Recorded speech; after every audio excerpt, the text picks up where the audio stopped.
Perfect. Great. Okay, so if you've just joined us, welcome to everybody that's joined us from Facebook. Hi to everybody that's in Zoom, and also hello to those people watching the recordings later on. So I'm here with Victor Carreão, and sorry for the pronunciation, Victor, I should have checked how to pronounce your name. How do you pronounce your second name? No, that's perfect, Joanna. No, go on, tell me. It's kind of something like Carreão. Okay. Yeah, we have this. Okay, there we go. But yeah. Okay, but we're language perfect. teachers. We like to get this right. Okay, so Victor has worked in English language teaching in Brazil in varied educational contexts for more than 15 years. He's a PhD candidate in linguistics. In fact, I think you've now finished your PhD, is that right? Yes, so congratulations to you. and has also worked as a speaking examiner for international exams and as an assessment designer for higher education. So welcome, Victor. We're really happy to have you here today and really interested in what you've got to say. So I'm going to hand over to you now. I'm here if you need me, but I'm going to disappear until the end of the session.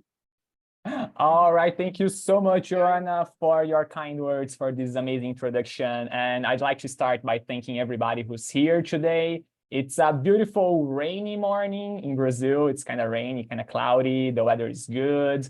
And I think I can start. I have to start this webinar thanking the British Council for this amazing opportunity as well. So I think it's very, very interesting for all of us teachers all around the world to be here together to talk about how we can think better strategies to help our students, whether in pronunciation, helping with classroom management, teaching them writing. And multilingualism is definitely one of the most important English language teaching topics, in my opinion. So I'll be talking a little bit about that.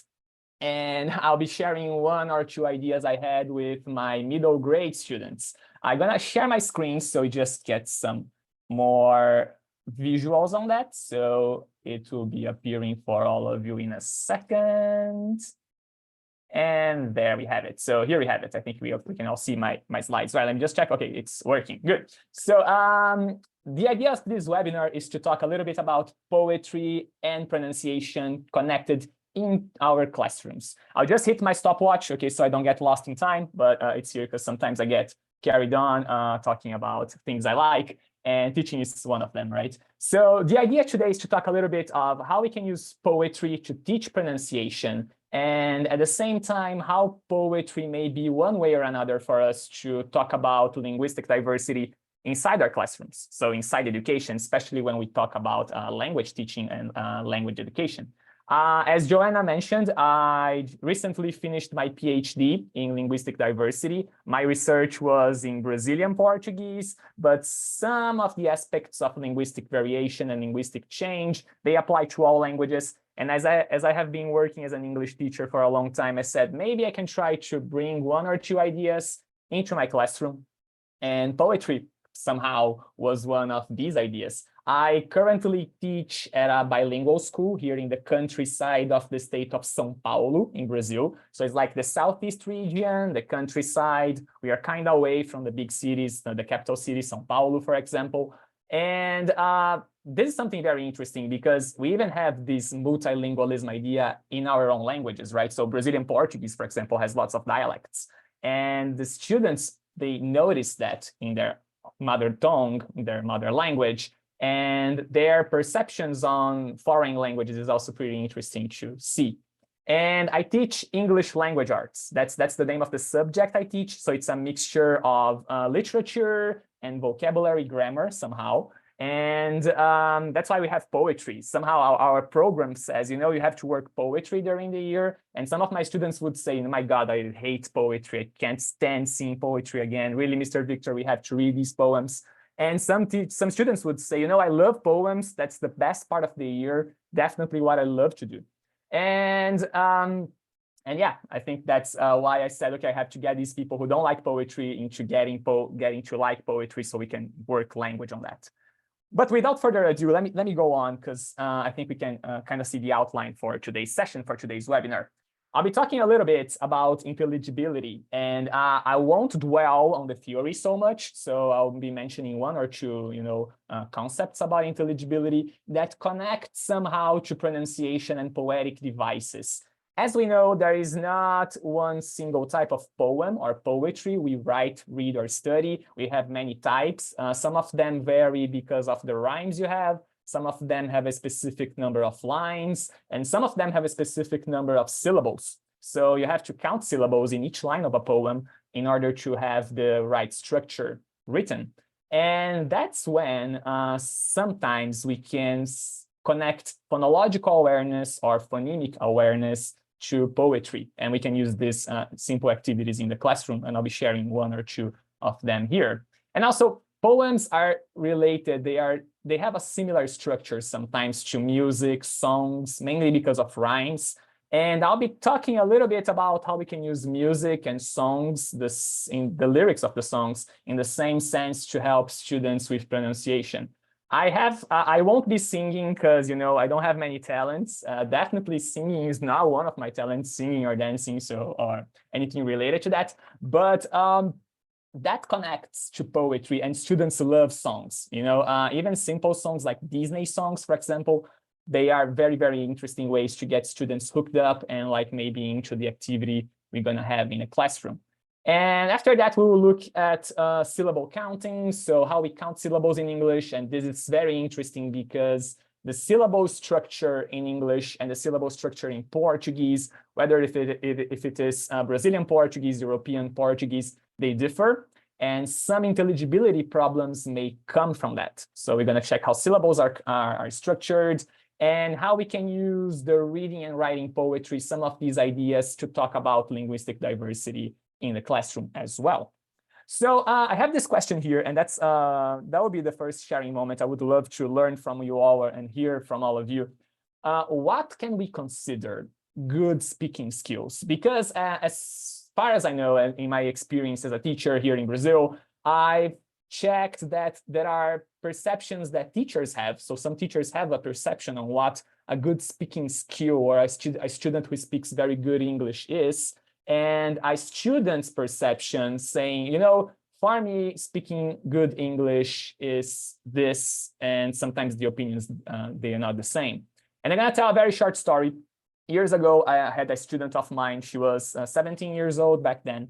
And one day she came to me and said, Victor, I would love to hear from you how I can fix my R sound. The R sound you have in words such as car, brother, door. She said, I feel like my R sounds are not the way they should be. They are kind of broken. And I said, okay, so you want to fix a pronunciation issue. That's what you're saying. And she said, yeah, because they don't feel right for me.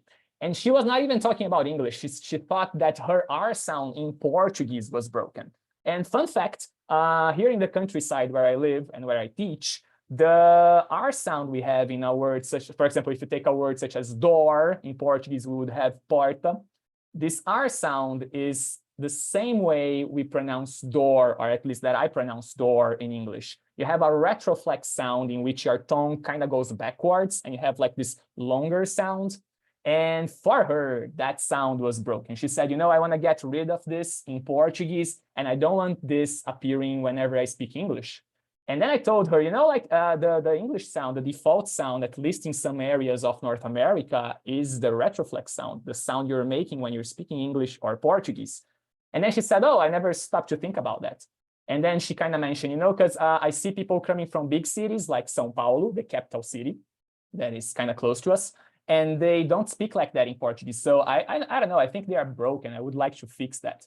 So that's when I saw that for me as a teacher, and let me stop sharing because I would love if you guys can write your opinions, if what are good speaking skills for you in the chat. I would love that. I'm opening the chat here. But what I saw here is that for her, pronunciation was what mattered the most. Okay, so good speaking skills is not about verbs you're using, vocabulary you're choosing, how you connect ideas, I don't know, maybe the fluency on what you're speaking. But for her, pronunciation was the sole topic, the sole feature that would say, English skills are good or not. She was not seeing the whole big picture, you know, she was just seeing the pronunciation. So I see some comments here, listening and responding, having a chunk while you're speaking, the pace, clarity. This is good. This is great. I'm scrolling up because there are lots of great comments. When someone is able to express themselves fluently and accurately using the target language, and these are comments from the Zoom session, right? Good speaking skills, ability to make oneself understood to native English speakers, amazing. And I love this one, Gloria wrote it. Get the final message across, convey general meaning, and let the listener understand what you mean, even if it's not accurate. This is great, you all. Thank you so much for sharing. Because as teachers, and this is the interesting thing, right? We have this more scientific or technical view on what good speaking skills are, right? But for some students, they are just wondering, okay, but maybe my pronunciation, if I have a good pronunciation, I don't have to care about, you know, vocabulary or verb tenses. And that's kind of tricky because whenever we work with pronunciation, I think students should be aware of what we are going to work with. What are the expectations for their good speaking skills, right? So let me go back, sharing my slides. Okay, there we have it. Awesome. So that's why I'm bringing here this table with the summary of what are good speaking skills according to some proficiency exams, right? So I have 3 columns here, and I'll go really quick around this one because I know we all work with these concepts already. But the famous Cambridge Assessment English, the CAE level, right? C1 level CAE exam for Cambridge says that a good pronunciation for a student who is level C1 is when this student is intelligible, their intonation is appropriate, the sentence and word stress are accurately placed, and this is something we're going to go back into, we're going to see this again further ahead. The individual sounds are articulated clearly, and you use phonological features to effectively convey and enhance meaning. So that's pretty much what they kind of, you know, in a summary, these would be good speaking skills criteria for students or candidates sitting those exams. TOEFL IBT, the internet-based test for a score 4, which kind of ranges for C1 level as well, will say that you have the student has a generally well-paced flow, the speech is clear, and sometimes minor lapses, and I like this word lapses, not errors or mistakes, right? Or minor difficulties with pronunciation or intonation patterns that don't affect overall intelligibility may arise. So you may have, like, you know, one mistake here or there in pronunciation. As long as you have your message conveyed, the other side can understand, that would be good speaking skills. And the IELTS speaking pronunciation band number 8, which also goes for the C1 level, will say that a student usually uses a wide range of pronunciation features, and they sustain flexible use of these features. Even though if you have like 1 or 2 lapses, this candidate is easy to understand. And the last topic here, the mother tongue, L1 language, right? Accent has minimal effect on intelligibility. So what we are aiming at is having students who are intelligible when they are producing language, right? When they are, the term we use in linguistics is realizing some sounds or producing some sounds. But what we are aiming at in whatever activity we do for pronunciation is intelligibility, correct? And somehow what I like to tell my students, I don't show the whole big picture when I'm having classes with them, but I say, you know, you guys need to have 2 things in mind. You have your individual sounds that are articulated in a good way, and you have word and sentence stress placed appropriately. That's the 2 things you have to keep in mind. And usually students say, okay, but even if I have my accent, like, you know, my accent kind of shows up, and I tell them, you know, I'm Brazilian. I studied English in Brazil. I lived abroad for a year, but still my accent's here. I'm super Brazilian. When I start speaking, you can kind of notice. So that's what we have to work on so we can get the message, you know, across. That's what we have to focus on. And there are in the literature, and I promise this is the only theory slide I have here, but in more fancy words, Derving and Murrow will say that intelligibility is the degree of match between a speaker's intended message and the listener's comprehension. And they will also say, the authors, that comprehensibility is described as the ease or difficulty a listener experiences in understanding an utterance. So the sounds that are produced, right? And Smith and Nelson have this amazing and very short description saying, of this concept. Intelligibility is the ability of the listener to recognize individual words or utterances. Pretty much individual sounds, word and sentence stress, those are the two things we are looking for when we think about intelligibility, right? And then comes poems, music, and pronunciation. How we can somehow connect these ideas and help students to get intelligible. And pretty much when you think about poetry, you have to think about two things. And this is the fun part, where the fun starts. When you have a poem, when you're reading a poem, or when you're writing a poem, you have to think about the structure. So you can have poems that are free verse. You can have as many lines as you want, as many sentences in this poem as you want. They don't have a rhyme pattern. They don't have a syllable pattern. They don't have alliteration, which we will be seeing further ahead. You just write. And then you can also have haikus, sunquaints, or even tanka poems, which are poems that need to have a specific number of lines in each stanza, and they also need to have a specific number of syllables in each line.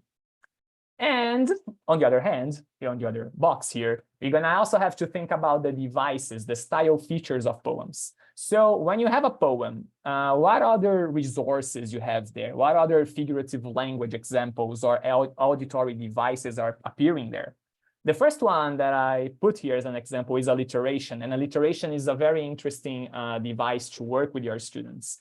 Alliteration is the repetition of initial sounds in words. And we're going to have an activity on that further ahead, so I won't spoil. But if you have, for instance, like a red radio, you have the R sound on red, you have the R sound on radio, you have alliteration there. You're repeating the same sound in the beginning of the sentence.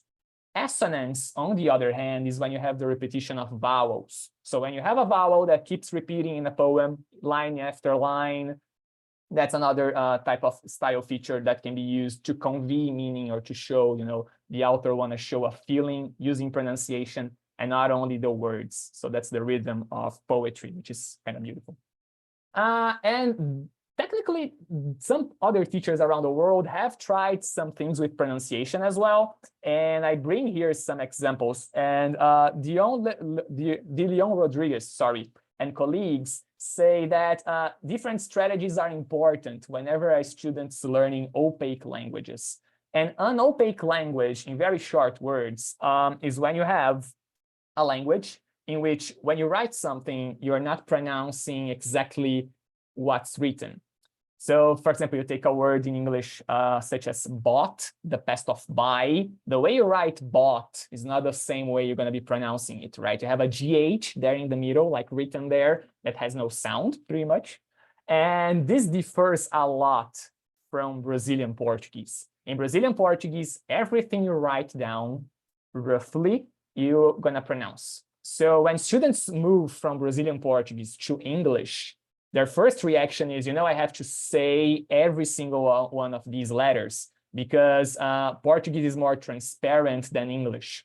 So different strategies definitely help students a lot to realize that, to notice that we have two different style of languages.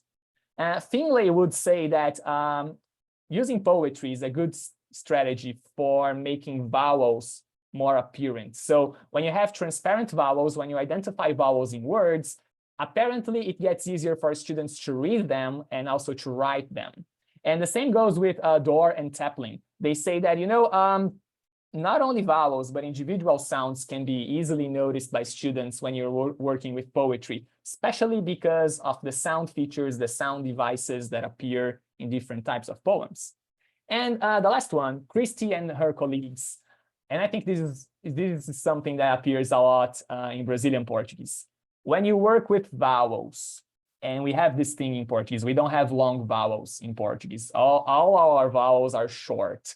And when you have words such as, for example, fit, so I can fit my book inside my bag, and feet, the plural of foot, a person who is like Brazilian and has just started learning English will probably say them the same way. So poetry helped some students realizing that, okay, you have short vowels and long vowels in English. That's something we have to pay attention to. So these are some ideas some teachers have worked using poetry and pronunciation before, so that's very interesting.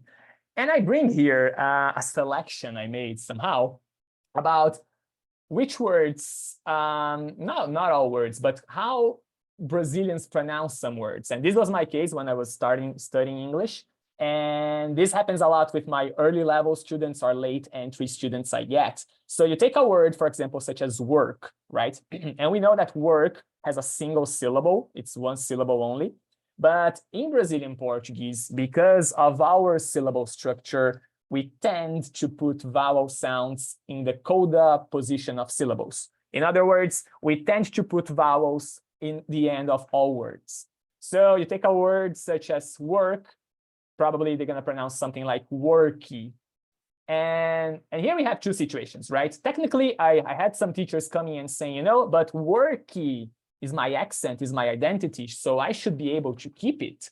But then, knowing about intelligibility, we can say that, well, technically, it is your accent, and it's okay to keep your accent. But when you pronounce work as worky, you are inserting a new individual sound in the end, and you are creating a second syllable within the word. So what's happening here is that you are misplacing the word stress, and this can cause problems in intelligibility.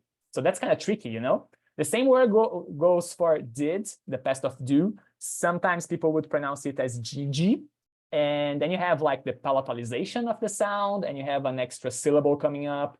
Jump as jumpy, have as heavy, and special, we would put the vowel in the beginning, is special. So you're breaking a shorter word with fewer syllables into more syllables. You're kind of misplacing the word stress. And if you have a misplaced word stress, you're going to have a misplaced sentence stress. So the rhythm of the sentence kind of goes off, and that's what, if we go back to the criteria of the proficiency exams, that's how they justify the well-paced flow of speech or the fluent speech. So it's pretty much how you place the slow word stress. So here we have it. Those are some pronunciation issues I had in my classes. Sometimes I still have. And I said, okay, we have to find a way to show students, make this clear to them and work on that. So that's kind of what we're going to see here. And we're going to start seeing that by talking a little bit of alliteration. So I think everybody here knows about Aladdin, the Disney movie, right? And I won't be singing, but there is this part, if I'm not mistaken, the name of the song is A Wonderful World, right? I have it here. No, A Whole New World, sorry. Which is the scene where Aladdin, Jasmine, and the magic carpet are going for a ride. And Aladdin starts his song in a very beautiful way. I'll be reading, I won't be singing, sorry.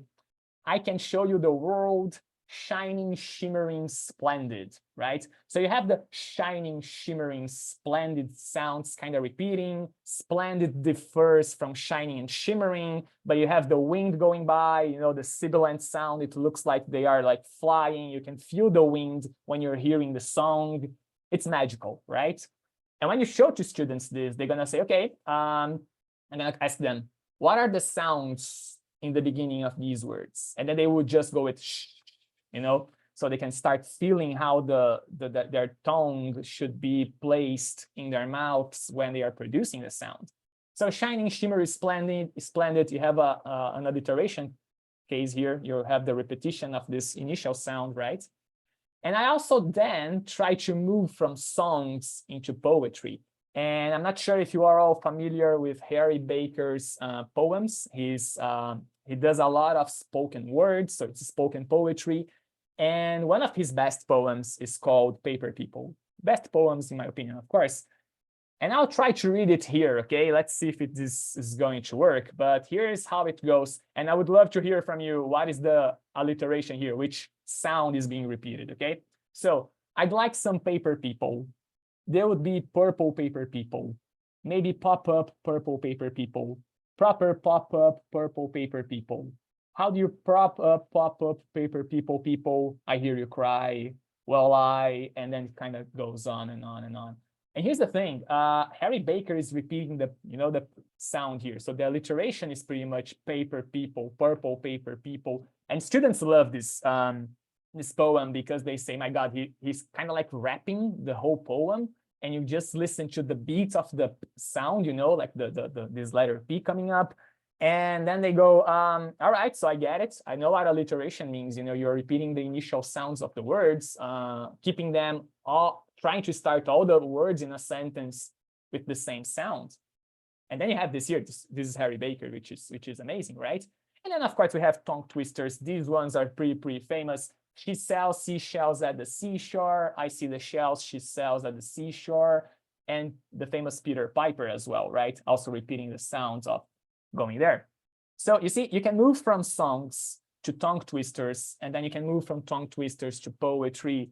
And of course, from poetry, you can move into larger texts, right? The idea here is that working with poems, it's much easier for late entry students or early level students because you have shorter sentences, you have fewer sentences, and you can look at this text through different perspectives. So what are we looking? Are we looking at the sounds repeating? Are we looking at verb tenses? Are we looking at how long or short the sentence is? So we are pretty much talking about pronunciation while working with written text. This is very, very useful to try to activate more than one skill at the same time when we are working in the classroom. And this is some ideas I use with my students. So I would go with them and I would go to them and ask, okay, so what words start the same way? Can you all try to make this sound? And then I would point at the word, just the first sound. And when I first tried this, we were having online classes during the pandemic. So imagine my situation. I had like 25 grade 6 students who are around like 11 or 12 years old. And most of them had their cameras off. Some of them were like, not even there. They were kind of like sleeping and the computer was on. And when I kind of show them these things, I show them the songs, I show them some poems, and then I would ask, okay, can you make this sound? They would all open their microphones and do the sound. So that was a way I got students to participate somehow in the online classes and also in hybrid teaching when half of them would be in the classroom, half of them would be at home. Those were hard times and those were kind of crazy times. But that was a way maybe also for new students, late entries to, start getting in touch with English, even though if it was like 1 or 2 sentences, right? And then I would ask students, okay, so think about your name. And now we have to find words in the dictionary that have a similar sound to the beginning of your name, to each one of the letters. And that's what we're going to check next slide. I would ask them, oh, could you all make a sentence in which all words start with the same sound? And then what I did, I tried to make one acrostic poem, right? That's how we call it when you have the letters of your name. And I tried to make my students create a poem using my name. And this is what they came up with. I know one of my talents is not writing poetry as well. I like reading poetry, but writing poetry, I'm not that good. And this is what my students came up with during online classes, okay? Victor's vacation was very vivid. So you have alliteration of the V sound, right? I imagine he ate ice cream, very creative. Chocolate and chips in a cone. The teacher told me that. So you have the sound repeating. On October 1st, observing the ocean. This was very clear because I really had no ideas of what could I use with O. I know some words, outstanding. But yeah, that would be pretty much all. So I'm not very good at this, at writing acrostics. And the last sentence is pretty good. Reading red books on top of a red radio. So what we did together here, and I was asking students, okay, so give me words, go to the dictionary, talk to your friends. Give me words that start with the same sound as the V in Victor. And the words would pop up and then we would kind of like build something together. And then after I have this is like a warm-up activity, of course, because they were supposed to do the same thing with their names later. And after they created things with their names, they were supposed to pick anything that was of their interest, anything they like to do, or I don't know, books, music, any word, and they would also have to work on that. And we created poem books. So some of them are very, very good at drawing and coming up with artistic skills. And these are the covers of their poem books. And I have 2 of them. I'm going to share them really, really quick. But the one on the left is a poem about plants using alliteration. And it goes like, today I was planting a plant until I saw plankton that was purple. And you have a small plankton there that is purple in the middle of the plants. And on the other side, you have running, also an alliteration poem. Today, the most tiresome test the teacher tried to do with the top 10 students of the teachable school of that city. And you can hear the t sound repeating, you know, alliteration again, they came up with that. And one that I liked the most was a free verse poem one of my students created for Dungeons and Dragons, the RPG game, right? And you have the dragons here. He kind of make like an art to show that. I'm gonna read this, so let's check. The dragons defending a dungeon in danger, dodging deadly darts from damaging the dungeon. I would never be able to do that, to be honest, but apparently he got some very nice words. The dragons were dentists, whenever. They were defrosting the darts in the dense darkness in the depths. The darts were delaying because the dragons were demanding. The dragons defeated the darts from damaging the dungeons by deleting them. And you have the alliteration of the d sound here going over and over and over, right? So that's how we work pretty much with sounds in the beginning of the words. And this helps students with awareness of individual sounds, the articulation of these sounds, right? But we can also do the same for the end of the word, for the rhymes, right? And before I show a very short example on rhymes, I would love to hear from you. And let me stop sharing here, and you guys can put this on the chat. Can you think about a word, I don't know, that has some alliteration with your name? The first letter of your name, and I don't know, any other words that start the same way. I'll give you all some seconds to think about it, but I don't know. Paulette said here, papaya, that's good. So Maya saw stunning stars. This is a stunning sentence here, a stunning sentence. See, also starting with S, this is beautiful. Fiona flying with fully blown balloons. Olivia only eats orange octopuses. Okay, that's good. That's beautiful. Sonia sold salted seeds to soldiers. My God, you're all poets, right? And I'm teaching poetry to poets. This is amazing. Mohammed Moans on Monday mornings. We all understand you, Mohammed, definitely. Maria makes many cakes. Search the seat soon. This is amazing. This is very, very good. This is some idea, you know. I think that the idea is for students to get vocabulary, create simple sentences somehow, but also at the same time think about pronunciation, right? Individual sounds. I know some sounds are easier in some languages than others. And of course, some of the examples I'm using refer to Brazilian Portuguese. But for some of my students, some of these sounds were kind of tricky. So the more they hear it, the more they kind of play with it. And literally, we are playing with sounds. It gets kind of easier for them to notice the differences, you know. Thank you so much, you all, for sharing these ideas. We should definitely write a book, you know, about poems. Let me share back my slides. Okay, there we have it. All right, loading back. That's good. So just a very short example on rhymes. If you take Moana's song from Disney as well, there is a song in the movie where she goes, every turn I take, every trail I track, every path I make, every road leads back. So the idea here is the same thing. You know, what we did for alliteration, we're going to do for rhymes. So we are looking at the end of the word instead of the beginning of the word, right?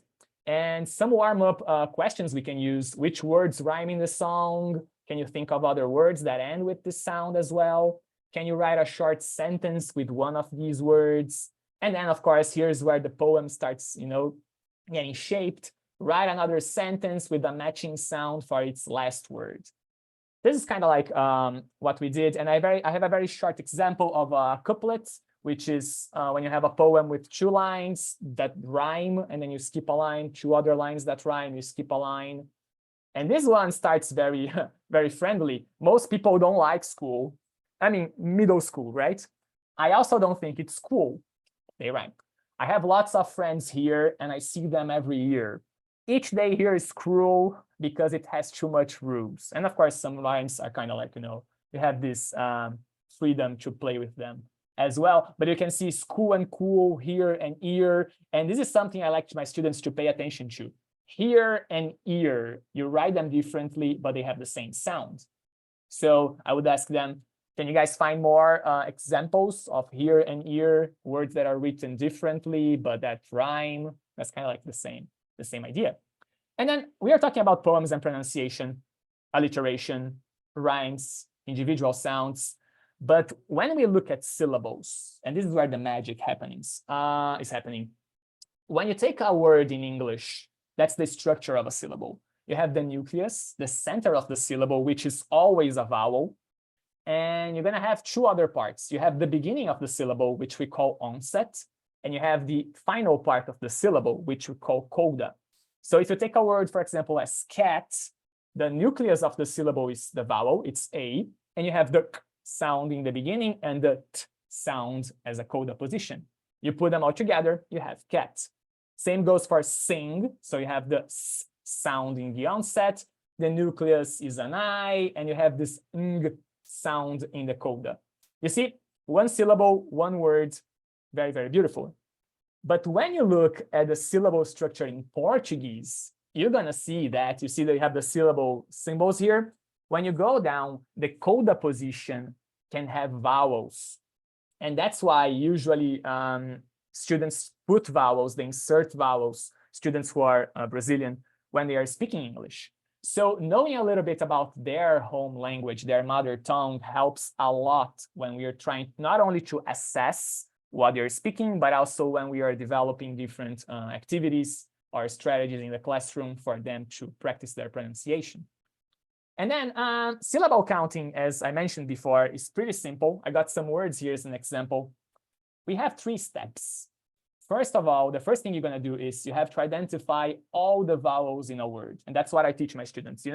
Get these words, we have the list of words, find the vowels, underline them. And that's what they're going to do. They underline all the words, all the vowels, sorry. For each vowel, technically, you have a syllable. But there are 2 rules here that are important for pronunciation. If you have 2 vowels together, you have a diphthong. So you have a single sound, right? And if the word you are analyzing has an E as the last vowel, you don't count that. Only if that's the only vowel of the word, words such as me or the, then it counts. But if you have other vowels, sorry, you won't count that thing. Which brings us backpack, 2 syllables, 2 nucleus, A and A, right?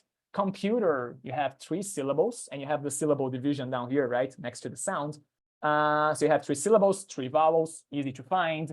And then you have house, which some Brazilian students would pronounce housey. But when they realize, okay, I'm not supposed to say this last E because I already have, another vowel cluster here, you're going to have a single syllable, house. And you have the phonemic transcription down here to prove that, right? That's what I ask students to pay attention to. And of course, I have this whole slide here, and I can, we can talk more about this in another moment, explaining how you count the syllables. But it's much interesting when you ask students to develop a dictionary or develop a way for people to count syllables. So this is the work of one of my students. They created this how to count syllables slide, and they had to help each other when they were working with poetry. And this student of mine, she put here, the easiest way to count syllables is by counting the word's vowels. And you have the whole, exceptions going on. You first identify the vowel, then you check, if you have an E in the end, if you have 2 vowels together. You have some exceptions, such as apple and people, but you have it all here. It's much, much better explained than my whole previous slide. So that's kind of the process we go through, identifying syllables, vowels, and how we pronounce them. Because when we are pronouncing the words according to the syllables, we are avoiding any type of misplacement of word and sentence stress, right? So we are ensuring intelligibility is happening. We checked individual sounds first. Now we are checking word and sentence stress. That's kind of the idea here. They came up with some tables also, like, sorting words according to their syllables, which was very, very interesting. This is also something they created.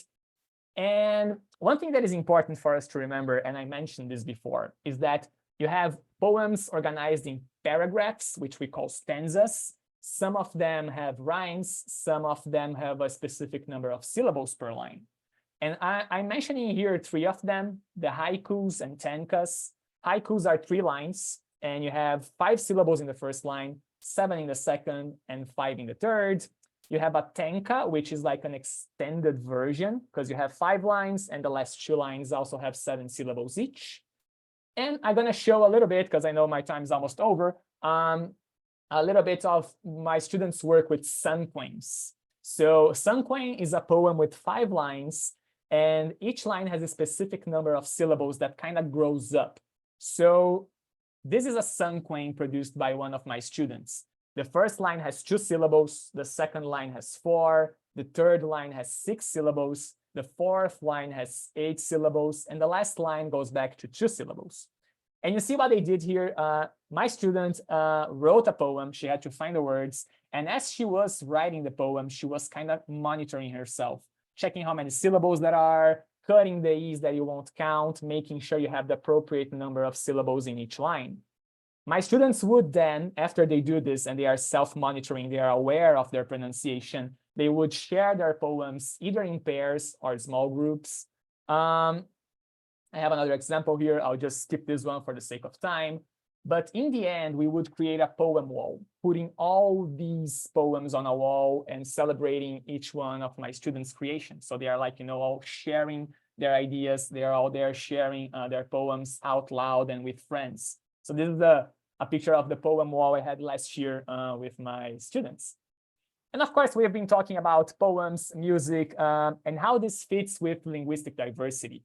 And this is just to wrap up, okay? But when we talk about poems and pronunciation, we are kind of talking about identity, right? So some of my students would say, oh, what about my accent, right? And it's interesting to see that sometimes people associate accents with bad remarks or bad comments. We have this interesting article by Sapel Fatal, in which she questions, why do cartoon villains speak always in foreign accents, And this is a little bit related to what I researched during my PhD, which is social linguistics, the connection between society and language and how they reflect on each other. And sometimes the intelligibility is there. You just have the accent of the person, of the speaker, but you have the appropriate word and sentence stress, and you have the individual sounds being articulated clearly. So any judgment that is not based on intelligibility criteria is kind of like a social perception, right? And of course, I have very interesting, I'm gonna skip this one for the sake of time, but we have a very good example in Disney songs. If you take different versions of Disney songs, you're gonna see that singers use different varieties when they're singing their songs. Some of them are like more related to villains, some of them are not. But the important thing is here, if you bring these songs to classroom and you show students both versions of them, is to show, what we are looking for here is how they are intelligible. It's not a matter of which sounds more beautiful or not. What we want is to, be intelligible pretty much in the end. And this helps a lot because when you take some social linguistic studies, and I'm showing here the map of the United Kingdom and bigger London area somehow, sometimes people think, we are in Brazil and people in the United Kingdom, they speak all the same. United States, they speak all the same. And then my students would come and say, I want to speak like the people of the Friends sitcom, the TV show. And I say, okay, you do know that they live in a very specific area that's going on TV, because if you take a look at maps like this, or even graphs like this, the one I skipped, in social linguistic studies, you get to see that native speakers also have variation. And when students discover that, they go, whoa, so for example, what this map is showing, a speaker in the United Kingdom can say something like, thank you, like the inner dental variant of this sound, but it's common for them also to say thank you, like more like a nef, and they're both native. So when you say you want to sound like a native, both of them are natives. If you pronounce this word this way or another, it's okay. And we know that most of these sounds, these individual sounds, they won't affect intelligibility. And I don't know, coming from the social linguistic background, I think that's something we should, academia in general, okay, like especially in Brazil, because we are still getting there. But maybe research on social linguistic perception would be something very interesting to better point, okay, you can keep your accent, but we have to work on this sound, because research shows that intelligibility is being affected here if you pronounce this word in this way or another. So that's kind of like the tricky thing here to be done. Just to wrap up, my last slide, music and poetry may be explored for pronunciation purposes, but they also may motivate students, especially early level students or late entry students, when they don't know a lot of English, but they want to get along with the group. So poems are shorter, they are fun, it's easier to engage with students maybe. And as we are talking about smaller texts, this can also help maybe with the talking or writing time of students. It's much easier to share a 3-line poem than sharing, I don't know, a whole essay on what you did on vacation. So if you have 20, 25 students in the classroom, which is my case sometimes, it's easier. Everybody can share. It's easier for them to pay attention to their pronunciation. Even students who are new to English, they may feel encouraged to try. And I think that's, and Amy was talking about this in the previous webinar, and she did this beautifully. The idea is to create a safe space in which all accents, all languages are accepted, you know, and we all work towards a common goal, being intelligible, learning English, celebrating life, and sharing ideas and thoughts. That's it. Those are my references. I kind of put lots of names there, authors there, over there. Thank you so much for listening. Thank you so much for this opportunity. You can always find me on my email if you want to send me an email if you would like to have some materials or, you know, more ideas on pronunciation, social linguistics, Brazil, the weather in Brazil, which is crazy lately. I'm there. Social media as well, LinkedIn, Facebook, Instagram.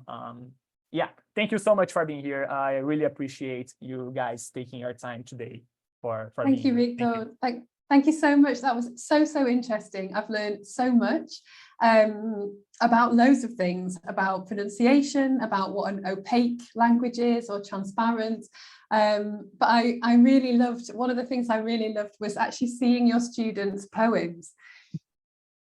They're so good. Creative. They are so good. Whenever I try writing something, I write something, but when they write right after, it's 10 times better than my poems. Yeah, I just, you know, and I don't have pictures of my poems. I only have pictures of their poems. So, they're so good. Yeah, but I love the way, you know, sometimes when you're limited, like you're looking for a specific sound, you're actually more creative because you've got that restriction, but they're kind of quite surreal and really funny and imaginative. That's really nice. So, wow, thank you so much. And it's such a positive message as well, about intelligibility being the most important thing. There is such a diversity of accents, almost as many accents as there are speakers of English in the world. So, you know, why get too worried about individual accents as long as we can get the message across? So that was wonderful, and what better way as well than having a speaker like you, who you know, it's so inspiring to listen to you, and your message is so clear with these really complicated things. So thank you. We've got lots of interesting questions here. Let's see how many we can answer. Right, let's give you some of them are quite involved. I'll try to give you an easy one to start with, okay? Okay. Just as a warm-up. So there's one from Victoria who says, hi, I have a question. Victor, can you share your favorite lyrics that you mostly use teaching your students? Do you have any like favorite song lyrics or favorite poems or anything? I do have one. I was going to put on my slides, but I said, no, I think people are going to judge me. You know, it's too early for that. I really like when I'm teaching syllable counting to use the Pokemon lyrics, you know, there is this, the first song of Pokemon, I think they have, the metrics they use, the number of syllables they use in each line goes the same as Sanqueng sometimes. So when I put the lyrics, I ask students to count, they would go, but Mr. Victor, they are using the same model. I say, yes, they are using the same pattern, and they get crazy. one thing I do a lot when I bring I love Disney songs for them to check too. I would ask them, there are 3 Disney songs. You guys, and then I turn to them and say, grade 7, you all have to find me 3 sentences that have 7 syllables. And they would go, Mr., but that's impossible. I said, no, it's not, because I counted one of them has 7 syllables. And then they would spend the whole, not the whole class, but some time trying to find, and they would talk to each other. So definitely Disney songs are very nice lyrics to be used. Oh, that's brilliant, right? That's a really good recommendation. Thank you. Okay, what else have we got here? So there's a comment, this isn't a question, but is it from Gonçalves, who says, I'm a Brazilian teacher working in an English-speaking country. It seems like a mirror to me, what you're saying. So obviously it really identifies and helped me a lot to reflect on my practices in the classroom. That's amazing. So good to know I'm not alone. So that's very heartwarming. Thank you so much. Yeah, yes, we're not alone here. It's that nice warm feeling that you can connect with other people. Okay, that one. Okay, there's one from Fiona here. This is a very general question, and I think you've given lots of examples of how you do this, but she says, how do you inculcate, how do you encourage the interest to appreciate poetry in young learners and intermediate levels in the bilingual language learning community? That's a great question. And it's true, because sometimes I would start with random poems, like reading random poems to them. And then I would kind of try to feel the room, read the room. Okay, some of them are liking this, some of them are not into that, because it's tricky. And this is the thing, poems are easy to work with because they are small, they are short, which is great. But at the same time, if you get the wrong poems to students, they're gonna read the 2 sentences and say, they're all the same, I just don't wanna try it. So maybe having a big variety of poems. I know some places, and that was the case of my school some years ago. We didn't have lots of books. So I remember I had 2 books, and then I would say, gather around, let's try to find poems you guys like. You all have to leave this room with at least 2 favorite poems. And then from those themes, I would try, kind of like to make, to go after some other options, but it's tricky. Yeah, to be honest, I don't think I ever get them right the first time. Every first class of poems, I feel that, okay, half of them are with me, half of them hate poetry. I have to find a way around. So I think a big variety. Yeah. Okay. So you're really sensitive to like their reaction, and you've got you've got like a plan B and a plan C. It sounds something like that. Yeah. Yeah, which is a good tip in general, isn't it, for teaching teenagers at any age, really. Okay. Let's have a look. What else have we got? See if anybody's any questions on Facebook. Not at this moment. Okay, let's come back to Zoom then. Besides tongue twisters, okay, this is from Laura Giron. Besides tongue twisters, do you know of any dynamic activity to practice plosives? That's a good question. One thing I tried, and I'm pretty sure there must be a name for this, but like, is a student think about a word, and then we are all sitting in a circle or in a line, or we are on a line, and then the next student has to say a word related to that, or just a word with the same initial sound. So for plosives, I think it's doable. I think we can try maybe to think about something about that. In Brazilian Portuguese, I think the most, not the most problem, but we have some issues with the sibilant sounds. So shimmering, splendid. Sometimes I feel that we kind of get it wrong. Or when you have dental sounds like did, do. In my variety of Portuguese, I wouldn't say did. If I had my accent fully out, it would be something like did.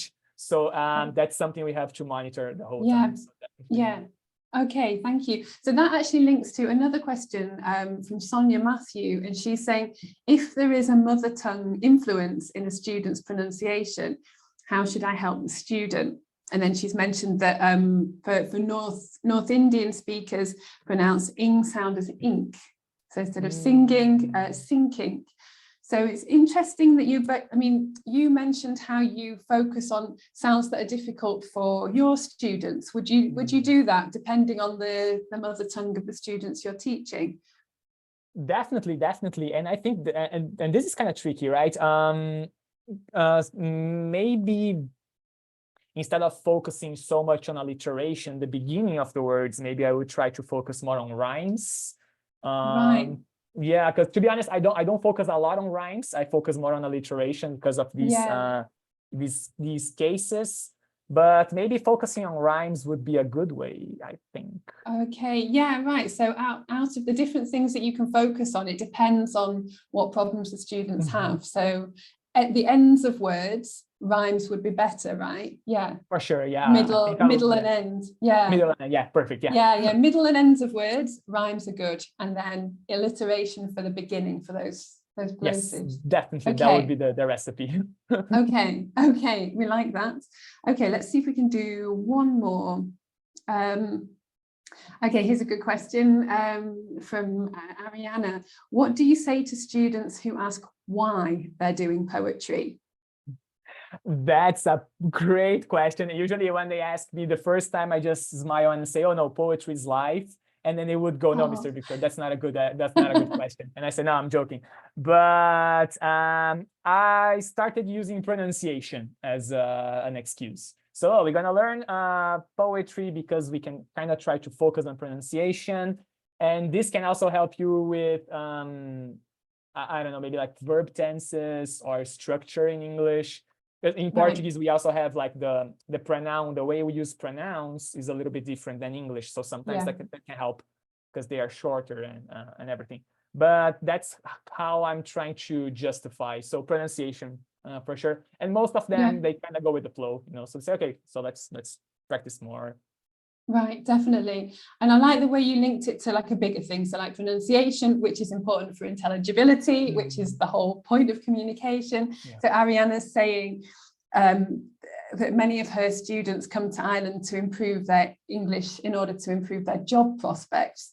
So poetry doesn't seem relevant to them. So I suppose you have to work harder to show that it is, right? Definitely. It's much easier with young learners because they are pretty much up for anything. But yeah, with adult learners, I can see it's kind of tricky. Yeah.